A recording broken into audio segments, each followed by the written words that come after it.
एक बार फिर से आप सभी का स्वागत है आज की इस नई वीडियो में। आज की इस वीडियो में बंगाल की 294 विधानसभा सीटों का ताज़ा सर्वे लेकर यहां पर हम हाजिर हो चुके हैं। तो आज की वीडियो में देखेंगे कि अब की बार कौन सी पार्टी बंगाल में अपनी सरकार बना सकती है, कौन सी पार्टी 148 सीटों के बहुमत का आंकड़ा यहां पर छू पाती है। तो यहाँ पर वीडियो को शुरू करने से पहले आप अपनी राय कॉमेंट बॉक्स में कॉमेंट करके हमें जरूर दें कि आपको क्या लगता है कि इस बार बंगाल में बीजेपी अपनी सरकार बना पाएगी या फिर ममता दीदी का दबदबा कायम रहेगा या फिर कांग्रेस पार्टी बाजी मार जाती है। तो अपनी राय कमेंट बॉक्स में कमेंट करके मेंशन करें। तो चलिए इसी के साथ शुरू कर लेते हैं आज के ताजा सर्वे को। तो सबसे पहले बात करें बांकुड़ा जिले की 12 विधानसभा सीटों की। बांकुड़ा जिले का ताजा सर्वे ओपिनियन पोल निकलकर यहाँ पर आ चुका है, जिसमें बीजेपी को 8 सीटें मिलती नजर आ रही है। कांग्रेस पार्टी का यहाँ पर खाता नहीं खुल रहा है। टीएमसी को 5 सीटें मिल सकती है। अदर पार्टियों की बात करते हैं तो अदर पार्टियों का भी यहाँ पर खाता खाली रह सकता है। वहीं अगले जिले अलीपुरद्वार की 5 विधानसभा सीटों का ताजा सर्वे ओपिनियन पोल देख लिया जाए। अलीपुरद्वार जिले से बीजेपी को 3 सीटें मिल सकती हैं। कांग्रेस पार्टी का खाता यहाँ पर भी नहीं खुल रहा है। टीएमसी को 2 सीटें मिलती दिख रही हैं। अदर पार्टियों को 0 सीटें मिल सकती हैं। अगला जिला है बीरभूम। बीरभूम जिले में कुल 11 विधानसभा की सीटें आ जाती है। तो यहाँ पर जो ताज़ा सर्वे ओपिनियन पोल देख लिए जाए, बीरभूम जिले से बीजेपी को मिल सकती हैं 2 सीटें, कांग्रेस पार्टी को 1 सीट मिल सकती है। टीएमसी के खाते में 8 सीटें जा सकती हैं। वहीं अदर पार्टियों का देखा जाए तो यहाँ पर भी खाता खाली नजर आ रहा है। इसके बाद अगला जिला है कूच बिहार। कूच बिहार जिले में है 9 विधानसभा की कुल सीटें। तो यहाँ पर बीजेपी को 7 सीटें मिल सकती हैं। कांग्रेस पार्टी के खाते में 0 सीटें जाती हुई नजर आ रही है। टीएमसी को 2 सीटें मिलती दिखाई दे रही हैं। वहीं अदर पार्टियों की बात करते हैं तो अदर पार्टियों का यहाँ पर खाता खाली रहता हुआ नजर आ रहा है। अगला जिला है दक्षिण दिनाजपुर।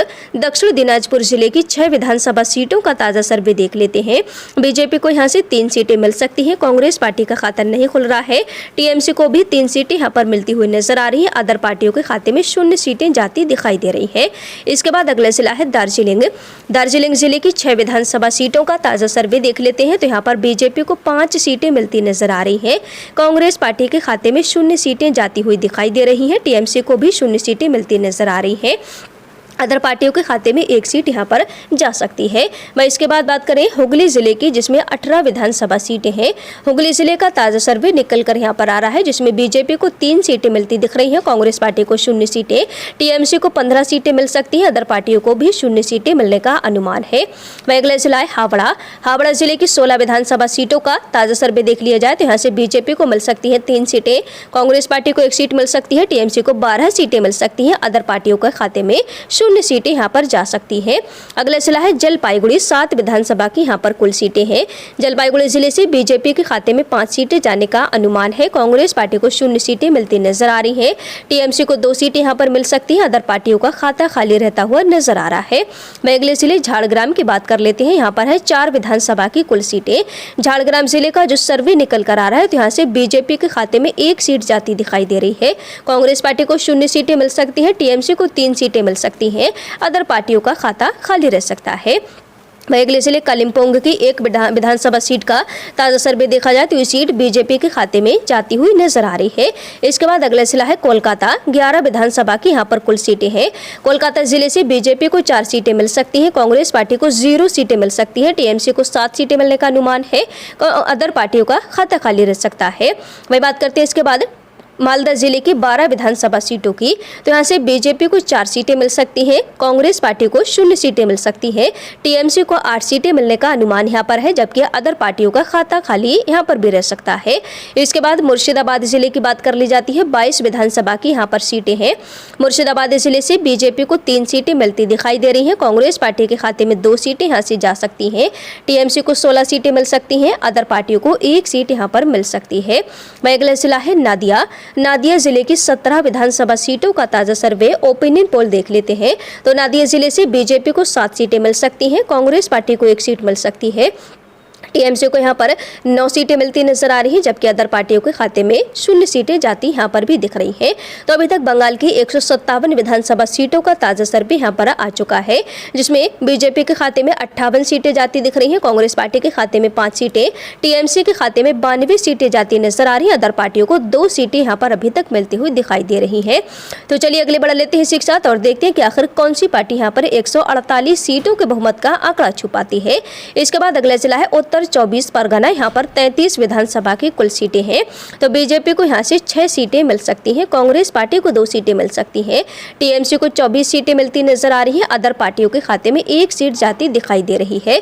इसके बाद अगला जिला है पश्चिम बर्धमान।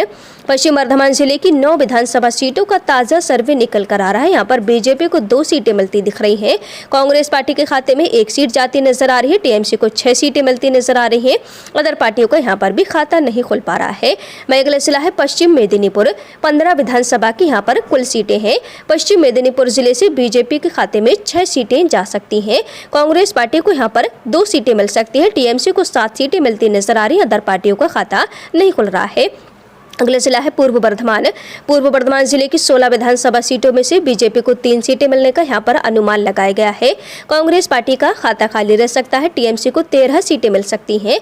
वहीं देखा जाए अदर पार्टियों को तो यहाँ पर भी अदर पार्टियों का खाता खुलता हुआ नजर नहीं आ रहा है। अगला जिला है पूर्व मेदिनीपुर। 15 विधानसभा की यहाँ पर सीटें हैं।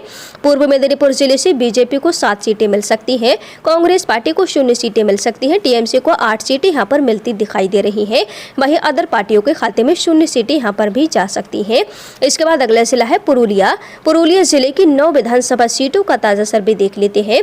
तो बीजेपी को 6 सीटें मिल सकती हैं यहाँ से, कांग्रेस पार्टी को 0 सीटें यहाँ पर मिल सकती है, टीएमसी को 3 सीटें, वहीं अदर पार्टियों का खाता खाली रह सकता है। इसके बाद बात करी जाए दक्षिण 24 परगना जिले की 31 विधानसभा सीटों की, तो यहाँ से बीजेपी के खाते में 7 सीटें जा सकती हैं, कांग्रेस पार्टी को 2 सीटें मिल सकती है, टीएमसी को 22 सीटें मिलने का अनुमान है, अदर पार्टियों का खाता खाली रह सकता है। वहीं उत्तर दिनाजपुर जिले की 9 विधानसभा सीटों का ताजा सर्वे देख लिया जाए तो बीजेपी को 2 सीटें यहाँ पर मिल सकती हैं, कांग्रेस पार्टी को 1 सीट मिल सकती है, टीएमसी को 6 सीटें मिल सकती हैं, अदर पार्टियों के खाते में 0 सीटें जाती हुई दिखाई दे रही है। तो यहाँ पर बंगाल की पूरी 294 विधानसभा सीटों का ताजा सर्वे आ चुका है, जिसमें बीजेपी के खाते में 97 सीटें जाती नजर आ रही है, कांग्रेस पार्टी को 13 सीटें मिलती दिख रही है, टीएमसी को 181 सीटें यहाँ पर मिलती हुई नजर आ रही है, जो कि बहुमत के आंकड़े से काफी ज्यादा है, और वहीं अदर पार्टियों को यहाँ पर 3 सीटें मिलती दिख रही है। तो पूर्ण बहुमत की सरकार इस बार फिर से टीएमसी यहाँ पर बनाती हुई दिखाई दे रही है। तो इस पर आपकी क्या राय है? अपनी राय कमेंट बॉक्स में कमेंट करके हमें जरूर दें। तो इसी के साथ एक नए ओपिनियन पोल में मिलते हैं, तब तक के लिए हमारे साथ बने रहिए।